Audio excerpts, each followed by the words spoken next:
Estamos de volta com o programa Brasil Cristão desta quarta-feira. Muito obrigada pela sua audiência, pela sua companhia, né? Você, todo o Brasil e além do Brasil também. Vamos mostrar aqui agora, ó, aí sim é em primeira mão aqui no Brasil Cristão. Hoje é dia 1º de julho, estamos começando, terminamos o mês de junho com 115%, graças a Deus, muito obrigada. Eu vou falar toda hora isso, hein? Muito obrigada pela sua doação. E começamos um novo mês, Fernando. E nesse novo mês nós temos uma nova revista, a Revista Brasil Cristão chegando na sua casa. Deixa eu mostrar aqui, ó.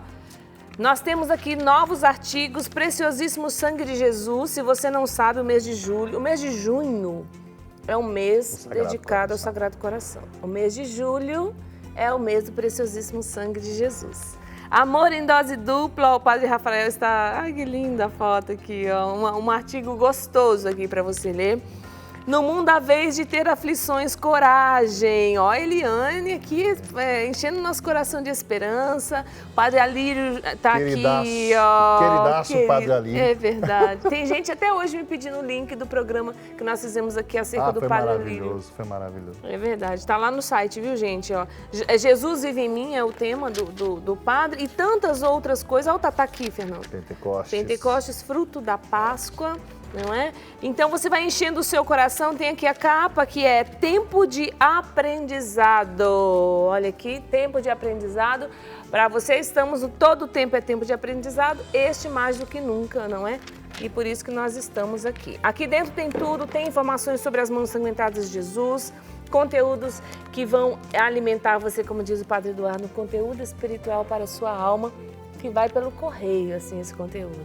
Quer saber como ter a Revista Brasil Cristão? Aliás, eu vou aproveitar esse dia, né, para convidar você a vir fazer parte da nossa família, né? Liga para nós, 1938719620. Nós estamos precisando de mais operários nessa messe, de mais evangelizadores, mais sócios que colaborem com essa obra de evangelização. Então, liga para nós agora no 1938719620. Você vai receber a Revista Brasil Cristão aí todos os meses na sua casa. Você pode acessar também o site, porque tem a revista digital, viu, Fernando? rs21.com.br/Revista Brasil Cristão, bem facinho para você achar. E aí você vai saboreando todo o conteúdo desta maravilha. Tem gente participando conosco, vamos ver? Maravilha, vamos ver. Mensagem no WhatsApp. Cadê? Fátima Nobre, boa tarde, Drique, Fernando, a paz para você também, querida, a paz do Senhor Jesus. Tenho sim parentes de outra denominação religiosa. E como nos amamos e nos respeitamos, graças a Deus. Ah, que beijo para você, Fátima, que coisa linda lá, viu? O respeito e a admiração. Agora, Fernando, quando nós falamos de diálogo interreligioso e de respeito, né, como a querida disse ali, admiração, nos respeitamos, quando nós falamos de nos aceitarmos e de caminharmos, né, para sermos um só, que foi a oração de Jesus, nós não estamos falando de uma disputa de crenças e de fé, né? Cada um no seu lugar nós somos católicos, não vamos deixar de acreditar, por exemplo, na oração do terço por causa do ecumenismo. Estou falando assim para você entender. Não é isso? Cada um no seu lugar, acreditando naquilo que acredita, até que nós estejamos juntos, porque é para isso que nós precisamos caminhar. Esse é o tipo de ecumenismo, né? Separando, diálogo interreligioso é outra coisa. Esse é o tipo de ecumenismo que a Igreja Católica condenou com o Papa Pio XI, né? Aquele que é o regime de concessão. Você começa a abrir mão das verdades da fé para poder, né, gerar um ambiente pacifista. Esse pacifismo é totalmente contrário, né? Nós, com o verdadeiro diálogo ecumênico, ele se baseia na identidade, né? Da onde nós estamos, quem somos, na verdade e na caridade. Tanto que os encontros ecumênicos, você já participou, né? Sim. Tem as missas para quem é católico vai lá, reza o texto, não é mesmo? Existem diversas plataformas, né? A Renovação Carismática Católica, desde o seu início, inaugurou diversas plataformas de comunhão, de unidade. São diversas frentes, né? Você tem uma frente que é a que a gente chama de frente teológica. Olha só, em 1972, o Vaticano iniciou esse diálogo entre a Igreja Católica e alguns líderes do pentecostalismo clássico. Nós tínhamos, do lado evangélico pentecostal, uma figura emblemática, um grande homem chamado David du Plessis. Esse homem sul-africano, tomado de amor pela unidade da igreja, se aproximou da Igreja Católica ainda antes do concílio. Ele foi convidado a participar do Concílio Vaticano II, ou seja, um pastor pentecostal que participou do Concílio Vaticano II como observador de tudo. E logo depois que termina o Concílio Vaticano II, ele é um dos que encabeça esse diálogo dos pentecostais com a Igreja Católica. E do lado católico, um monge beneditino dos Estados Unidos chamado Kilian MacDonald, que foi um dos principais colaboradores do cardeal Swenens para escrever os documentos de Malines e por aí vai. Um grande intelectual, um grande teólogo. Ele escreveu Iniciação Cristã e Batismo no Espírito Santo. Homens muito inteligentes, né? E aí outros nomes, Vincent Sinan e tantos outros, começaram esse diálogo em 1972 e nós já estamos na 6ª fase desse diálogo. Olha. 6 documentos já foram publicados do diálogo oficial da Igreja Católica com os pentecostais. Essa é a frente teológica. Mas nós temos uma outra frente, que é a frente da caridade, a frente da ação social, a frente da ação política. Né, quando cristãos e isso se é visível, unem, né? muito. A gente vê nas ações mesmo, nas Exato. práticas, né? Por exemplo, nos Estados Unidos é muito claro isso no movimento pró-vida. Exato, vão né? todos, né? Católicos e Todos. protestantes Existe para a uma rua grande comunhão. defender, lutar pela vida. Né? Eu me recordo que na década de 80 houve uma reunião no Vaticano entre cristãos para fazer frente ao mal da pornografia. Olha aí. E aí eram católicos, evangélicos, todos juntos. Me recordo que nessa época, por que eu gosto de fazer memória disso? Porque foi ali que Scott Hahn, que era pastor presbiteriano, tinha acabado de entrar na comunhão plena com a Igreja Católica, em 86. O sogro dele, pastor, levou-o para que ele pudesse conhecer o Papa. Olha só. Muito interessante. E a outra frente é a frente do ecumenismo espiritual, ou seja, partindo daquilo que nós temos em comum, nós podemos orar juntos e celebrar juntos, dentro do patrimônio comum. Não existe missa ecumênica, não existe terço ecumênico. Eu acho que é bom você repetir, né, para ficar, para você não mas foi uma missa ecumênica, a igreja não fala de ecumenismo? Não, repete, Fê. Exato, não existe, porque não faz parte do patrimônio comum. Nós cremos, né, na transubstanciação, na presença real, de um modo que muitos outros cristãos não creem. Então, a missa você não tem como fazer missa ecumênica, não tem como fazer terço ecumênico. É impossível, né? É. Aí é do ponto de vista da fé, porque ninguém é chamado a negar a sua fé. Então, o que nós fazemos? Nós celebramos com esses irmãos dentro do patrimônio comum. Nós podemos louvar a Deus, nós podemos cantar a Deus. O que é patrimônio comum? Podemos... Vamos falar o que nós temos em comum com os irmãos. Fé na Santíssima Trindade, nós batizamos em nome do Pai, do Filho e do Espírito Santo, nós cremos em Jesus como único Salvador. Nós cremos nos dons do Espírito Santo, nas manifestações do Espírito Santo, nós testificamos essa manifestação uns nos outros. Enfim, aliás, se você começa a ver o número de coisas que nos une é muito maior do que aqueles que nos dividem. E aí, Fernando, eu queria só fazer um parênteses aqui, nós já temos outro convidado na linha nos esperando, mas para dizer que nós estamos vivendo um momento em que católicos protestantes, né, e você que é cristão, né, de outra denominação, nós precisamos nos unir, de fato, por aquilo que temos para defender em comum. Por exemplo, a família, a vida, não é? Você que é cristão, você é contra o aborto, certo? Então, todos devemos nos unir. Porque nós estamos passando por um momento delicado no mundo, onde os valores estão sendo varridos, e no nosso país também estamos vivendo isso. Aí nós somos chamados mais ainda a viver essa união. Liberdade de expressão, liberdade religiosa. Exatamente. Foi aprovado agora aí um projeto de lei que vai contra a liberdade de expressão e vai... mas liberdade de expressão é liberdade religiosa também, gente. Não é? Então, nós precisamos mais do que nunca agora voltar o nosso coração para essa unidade que precisamos viver. Aí, com a graça de Deus, nós temos toda uma história de plataformas de unidade, Quando você fala plataformas, explica aí. Eu gosto desse termo, eu acho ele fantástico, né? A plataforma é o lugar de onde você lança. A plataforma é um lugar. É o lugar de onde você lança o foguete. Entendeu? Você estabelece um lugar seguro, maduro e forte o suficiente para poder, né, dali dialogar, dali, enfim. Nós temos desde o início da renovação carismática nas igrejas históricas, que é a segunda onda do movimento pentecostal, na década de 60. Começou lá com Dennis Bennett, que era um pastor episcopal, e aí vem, né, tomando todas as igrejas históricas, em 67 a Igreja Católica.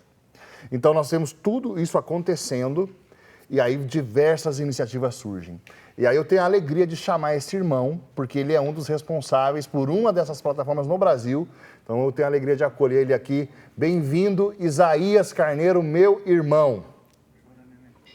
Fernando Nascimento, querido, Deus abençoe, meu irmão. Tudo bem? Que alegria estar aqui com vocês no Brasil Cristão. Como é que tá a minha imagem aí para vocês? Eu estou usando o celular e não sei como tá bonito, Isaías, tá bonito. Irmão, olha... minha irmã querida, Deus abençoe. Seja bem-vindo. Isaías, a impressão que eu tenho é que até crescer, você cresceu agora aí, cara.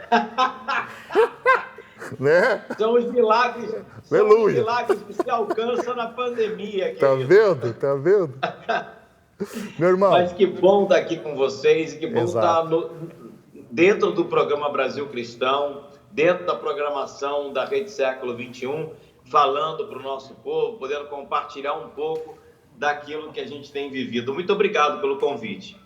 Isaías, a gente falou aqui um pouco, acho que você estava acompanhando aí, nós citamos alguns nomes muito importantes, esses homens deixaram um legado para nós. Nós citamos aqui o pastor David Duplessis, o pastor Dennis Bennett, e começamos a falar dos primeiros esforços. Eu queria que você falasse para nós de algumas plataformas de comunhão entre católicos, evangélicos, ortodoxos, judeus messiânicos, todos que partiram de uma experiência comum, que é a experiência do batismo no Espírito Santo.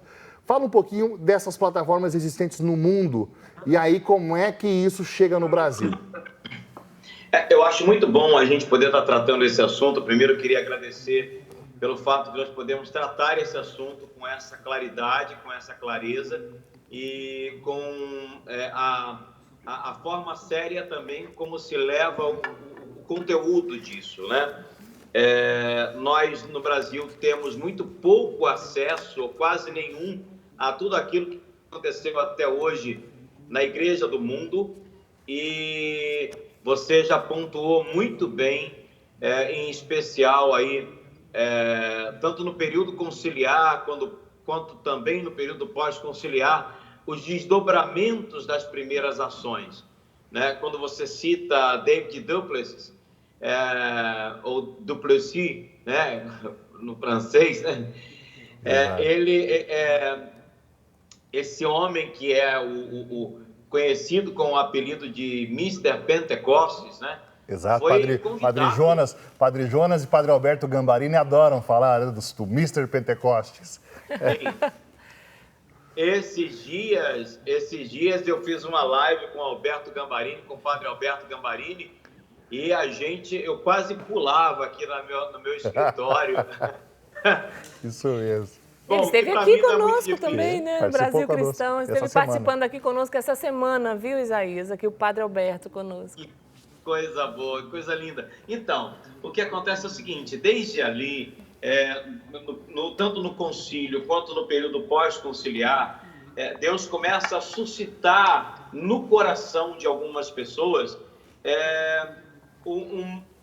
uma docilidade a esse mover do Espírito.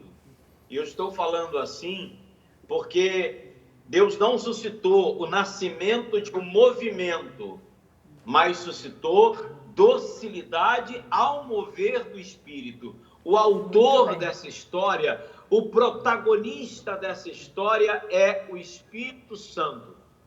E nós que vamos ouvindo a voz do Espírito ou sensíveis a esse vento, a esse ruá, nós vamos simplesmente respondendo à oração de Jesus no Getsemane. Nós estamos olhando, somos pessoas que ao longo dessas últimas décadas fomos olhando para o Getsemane, olhando para o Jardim das Oliveiras, vendo Jesus rezar: Pai, que eles sejam um, como eu e tu somos um. Aleluia, e aí, a cada ano, nós fomos sendo nutridos de um desejo de responder. Eu tenho no meu coração o mesmo desejo que David Duplessis, que Bennett e que Kelvin Hannigan, que Padre Eduardo Dougert trouxeram e trazem no seu coração. O desejo de responder a Jesus, responder à oração de Jesus. É uma interpelação. E aí o que acontece? A forma de responder, é por aí que eu queria pegar a resposta para o Fernando. Isso. A pergunta que o Fernando fez.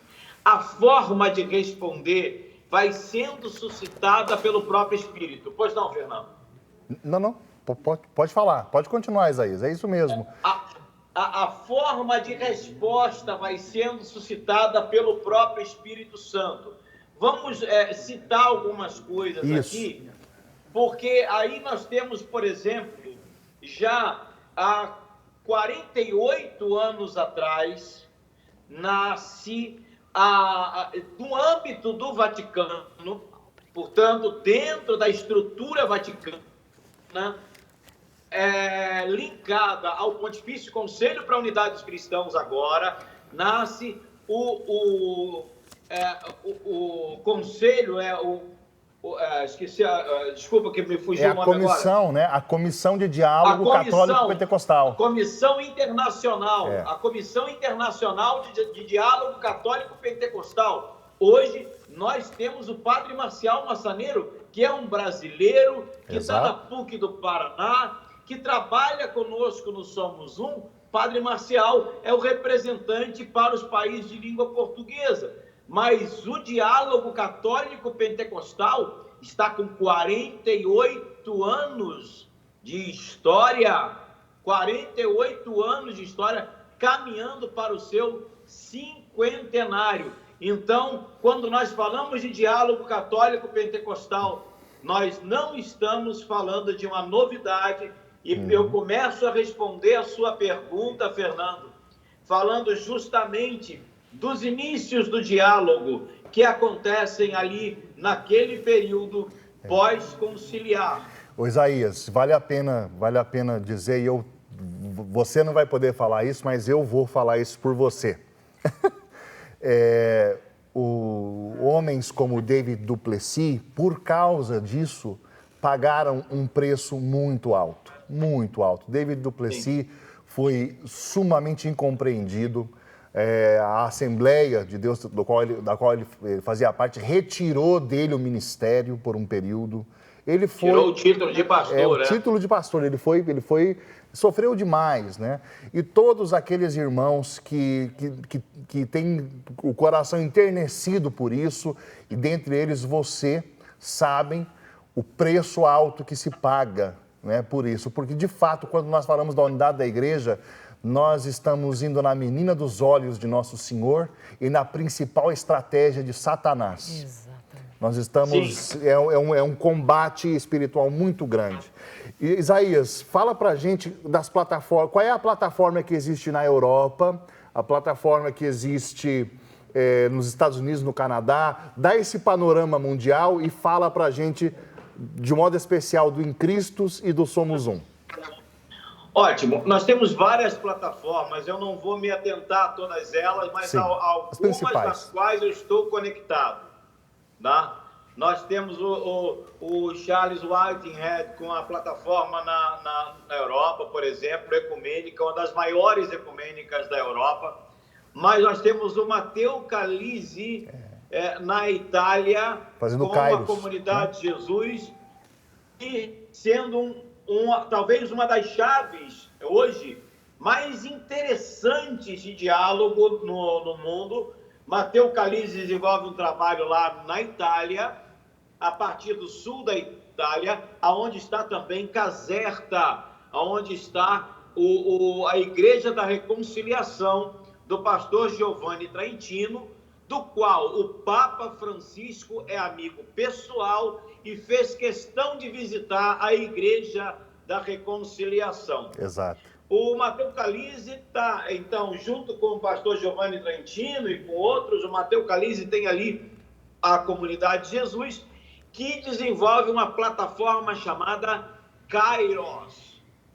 Essa plataforma conecta católicos e evangélicos, cristãos, ortodoxos, coptas, gregos ortodoxos, ortodoxos russos, todos tendo como experiência comum esse patrimônio que você falava antes, que é o patrimônio do batismo no Espírito Santo.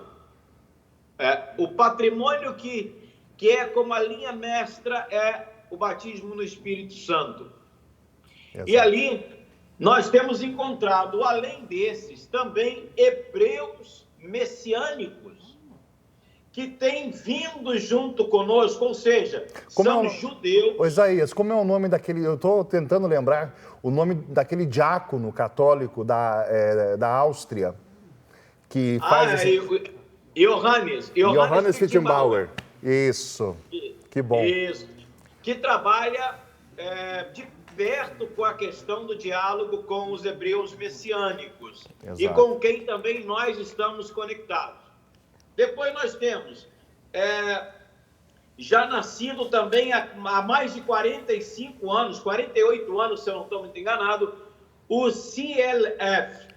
CLF é um grupo que nasceu com os pais da comunidade Aleluia, que é uma comunidade ecumênica que vive, que está no estado da Geórgia, na cidade de Augusta, nos Estados Unidos.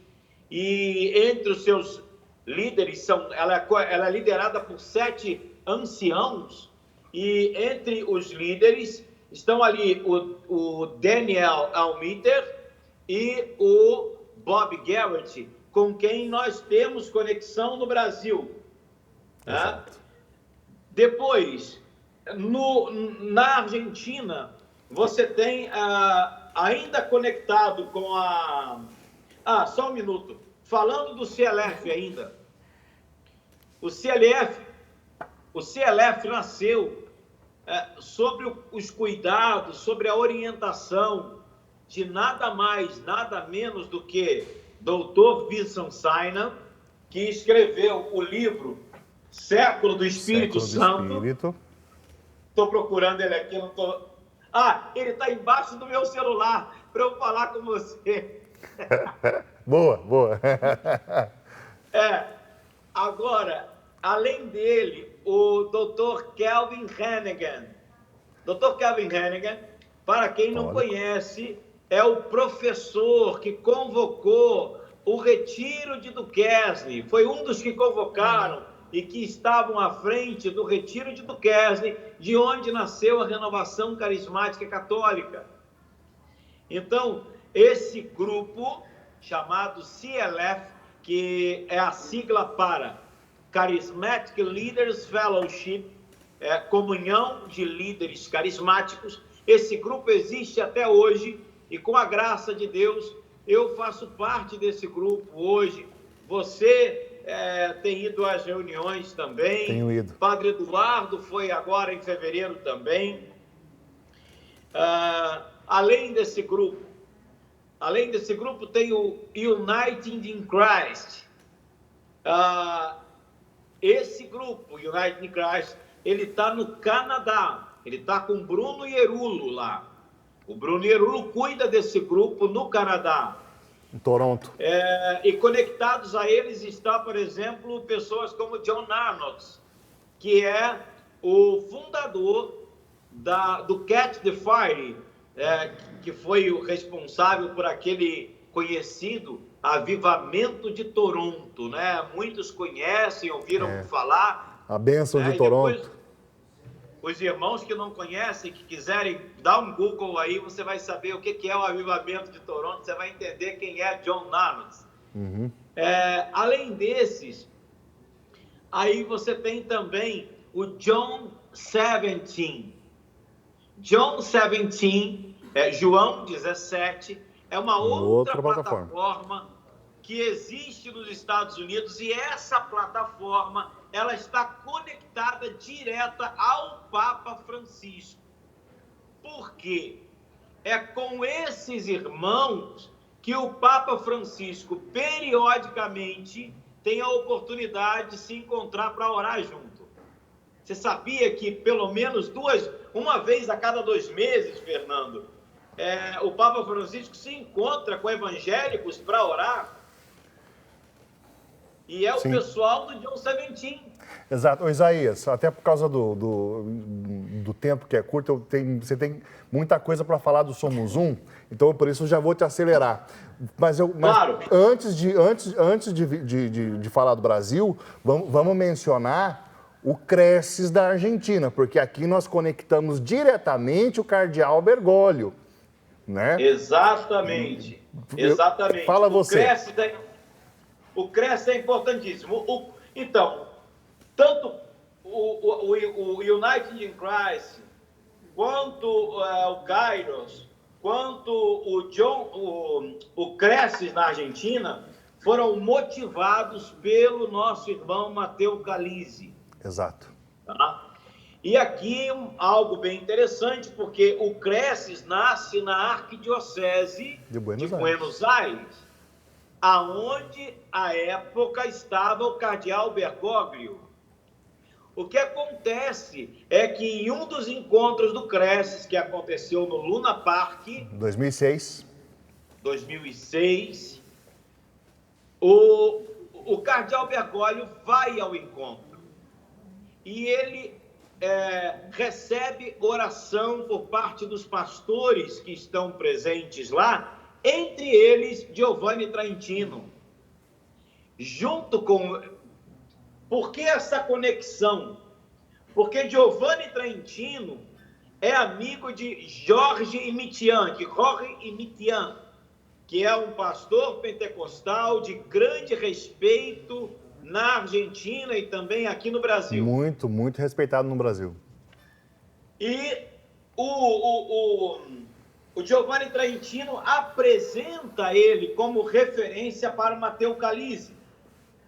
Matteo Galizzi, por sua vez, se conecta através do cardeal Bergoglio e eles vão fazendo a caminhada do Cresces até que acontece o encontro de 2006 no Luna Park.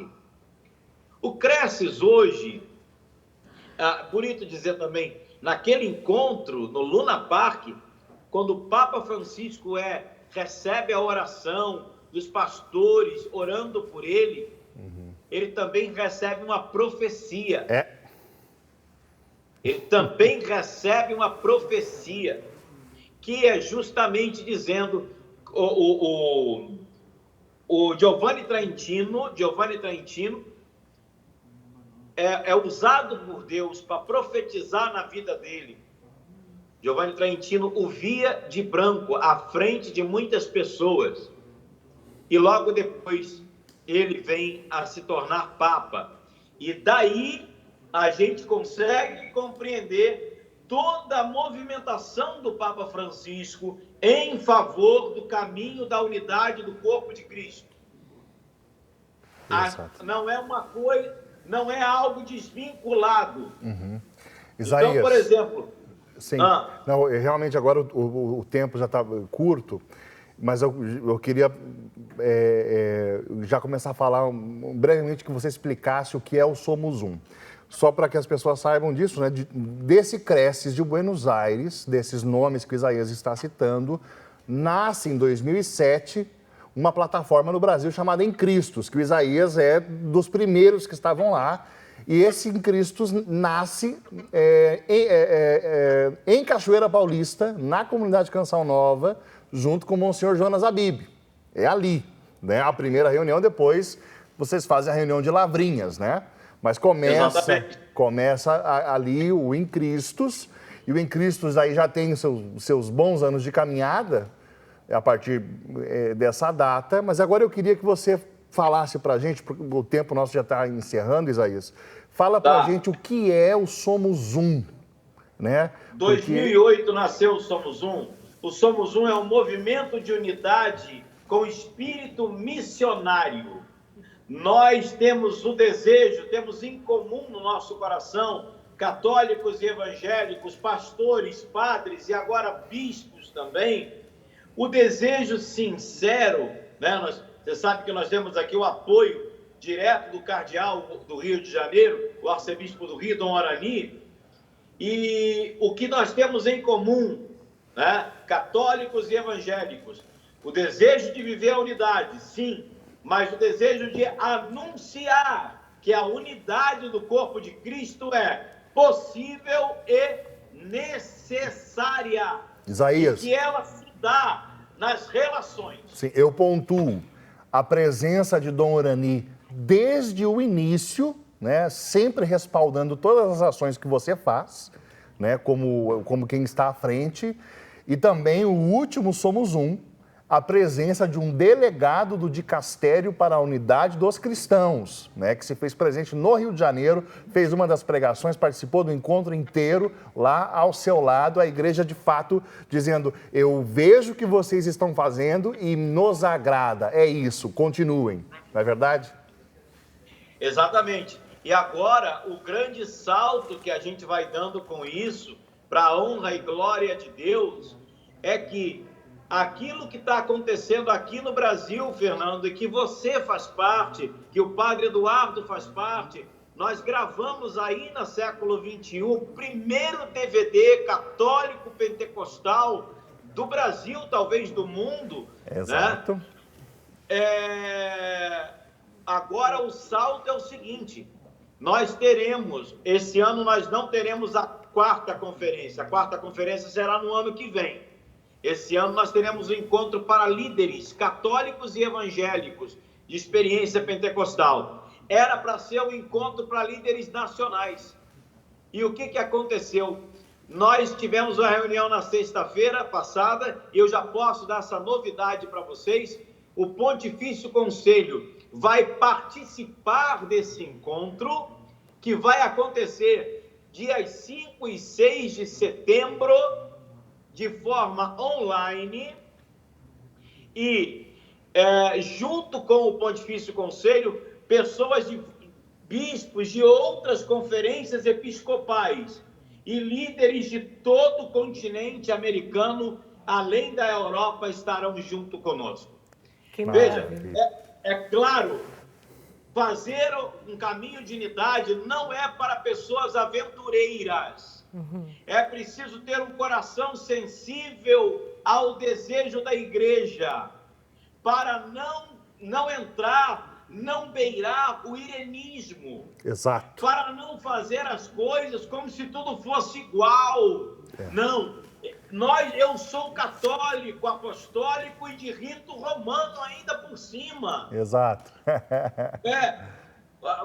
Quando você falou, nós cremos na presença real de Cristo. Então, veja, para mim, a presença real não é algo extraordinário, que eu celebro uma vez por mês, como meus irmãos evangélicos. Para mim é ordinário, eu celebro todo dia. Então, essas coisas estando claras, tanto para mim quanto para os irmãos que andam comigo, a gente consegue estabelecer um caminho seguro, saudável e que é bom para a igreja por causa disso, que a nossa irmã acabou de dizer, antes de eu entrar, ela falava a importância da unidade dos cristãos no momento como o que nós estamos vivendo. Isaías, meu irmão, o nosso tempo já encerrou. Mas assim, eu queria, em primeiro lugar, agradecer de todo o coração a tua participação. Segundo, pedir para você que, por favor, não seja a única, que nós possamos fazer mais disso. Verdade. Né? Porque é importante, talvez, mais próximo desse encontro, a gente possa voltar a falar sobre isso. E quero te dizer que nós estamos mostrando aqui faixas do DVD. Já mostramos Já mostramos uma e vamos mostrar mais. As pessoas estão adorando. Fernando já chorou, aqui a gente já cantou. Aqui. Queríamos parar o programa para fazer um momento de culto, mas não deu certo, não. A gente tinha que continuar. Obrigada, querido, pela sua presença. Só, eu queria deixar só uma mensagem. Por favor. Eu quero agradecer de novo vocês pela generosidade. E claro, eu sei que isso está no coração da século XXI, né? Levar a essência do cristianismo para as pessoas.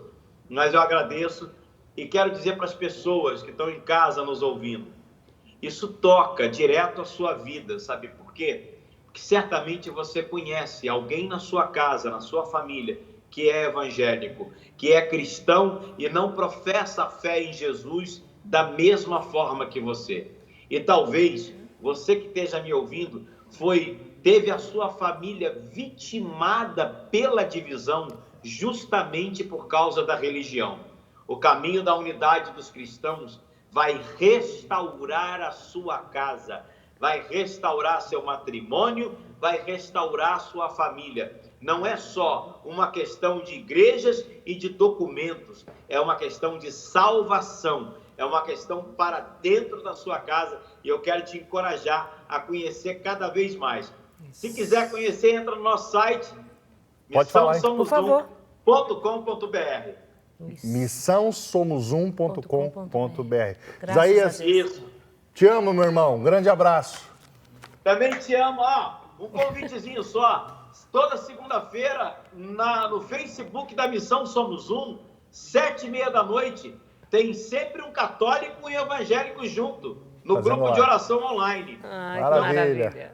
Quem quiser experimentar e conhecer, por favor, né, Fernando? Exato. Obrigada, querido. Gente, importante é isso. Ele falou algo ali muito importante. Ecumenismo não é igualar todas as religiões. Não. Se você escutar isso não é ecumenismo. Fuja. Exatamente. Ecumenismo é você ser o que você é, católico, ele falou, né? Acreditar naquilo que são as verdades da nossa fé e acolher o outro, caminhar junto para essa unidade. Vamos fazer um intervalo, né? Vamos lá. Intervalo, você continua enviando para nós a mensagem? Você está mandando mensagem para nós dizendo como é seu diálogo aí ecumênico com as pessoas que convivem com você? Envie a sua mensagem que já já a gente volta.